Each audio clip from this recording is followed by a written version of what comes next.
Le gouvernement de Pauline Marois a déposé aujourd'hui son projet de loi 14 qui vise à renforcer la Charte de la langue française et la Charte des droits et libertés de la personne. Les nouvelles mesures touchent notamment les entreprises et les établissements d'éducation. J'ai avec moi sur le plateau la présidente du comité régional des jeunes péquistes du Saguenay-Lac-Saint-Jean, nord du Québec, Julie Durand, pour en discuter. Bonjour, Mme Durand. Bonjour. Tout d'abord, est-ce que c'est nécessaire de la renforcer, cette loi 101? On pourrait croire que, par exemple, dans les régions comme le Saguenay-Lac-Saint-Jean, c'est pas nécessaire, mais ça toucherait notamment plus, par exemple, la grande région de Montréal, on le sait, la situation du français sur l'île de Montréal a reculé beaucoup ces dernières années. Ouais. Donc, le Parti québécois considère que c'est nécessaire de la renforcer, mais pas simplement au niveau d'une guerre entre anglais et français, mais juste pour permettre certains niveaux, notamment enrichir les étudiants quand ils sortent de l'école pour le français, permettre aussi l'intégration des nouveaux immigrants qui va toujours en augmentant, Oui. et aussi assurer des milieux de travail qui favorisent le français et qui respectent la Charte des droits et libertés. Donc, par exemple, pour la région métropolitaine, c'est bien. Et pour les régions aussi, comme ici, vous savez, le Saguenay-Lac-Saint-Jean est une région à 95 francophone. Donc, les personnes immigrantes, par exemple, qui viennent ici n'ont d'autre choix que d'apprendre le français. Donc, c'est un peu moins flagrant par ici, mais dans les grandes villes, c'est plus nécessaire pour pas que le français continue de reculer. Et en quoi, là, les Québécois vont être avantagés par cette modification-là à la Charte de la langue française qui a été modifiée, oui, par Diane de Courcy? Bien, c'est quelque chose, on le dit, c'est pour renforcer. Donc, comme je l'ai dit tout à l'heure, le français recule au Québec dans certaines régions.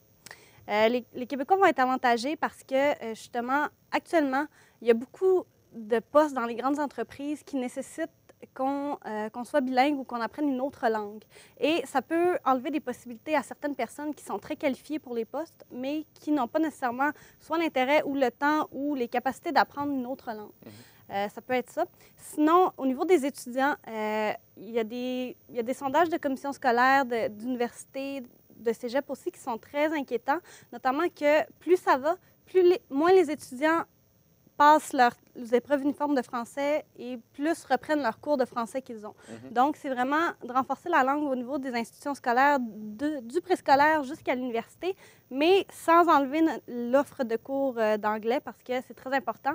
On est quand même dans une situation où le français, on est une part du Canada, mais où le Canada est un pays qui est bilingue. Oui. Donc, c'est important de continuer à apprendre l'anglais, mais il ne faut pas négliger là, notre culture, notre français.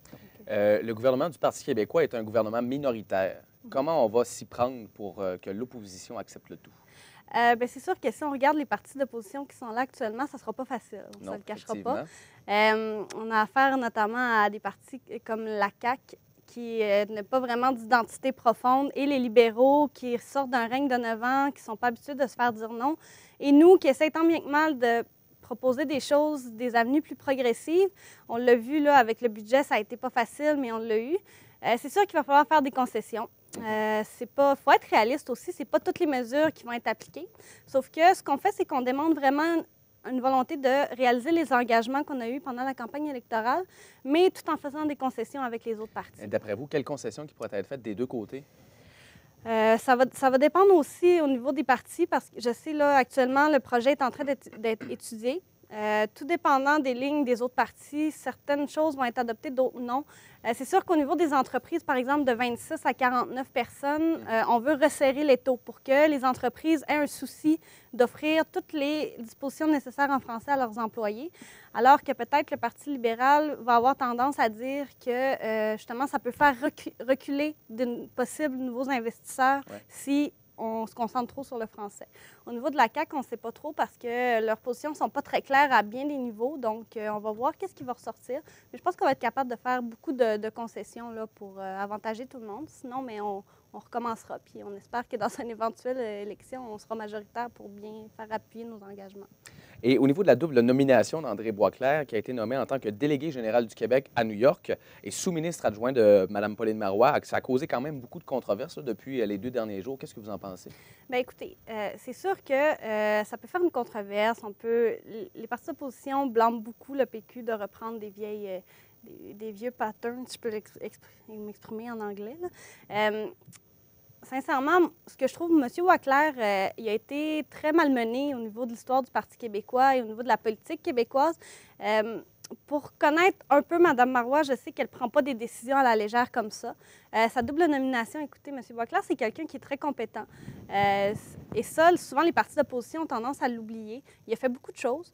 Puis, au niveau de ses doubles postes, de sa nomination, bien, je suis désolée, mais des fois, il faut se regarder le nombril un peu aussi. Puis, ils ne peuvent pas vraiment nous reprocher de nommer des gens qui sont très compétents, alors qu'eux, durant leurs 9 années de mandat, ont nommé des gens qui n'avaient pas nécessairement les compétences, mais qui avaient l'argent pour pallier à certains fonds. Donc, sincèrement, ils ne peuvent pas vraiment nous faire la morale là-dessus. Et rapidement, vous, tout comme le Parti québécois, vous êtes en début de mandat au niveau des jeunes péquistes. Oui. C'est quoi vos projets, vos objectifs, rapidement? Bien, rapidement, en fait, c'est sûr que moi, mon rôle principal et celui de mon comité, c'est de mobiliser les jeunes dans la région du Saguenay-Lac-Saint-Jean et du nord du Québec. C'est un peu, on a une plus grande région, donc faut être réaliste aussi. Mais c'est vraiment ça, de faire parler du Parti québécois, que les gens en entendent parler, puis d'assurer la mobilisation. Bien, merci beaucoup, Mme Durand. Parfait.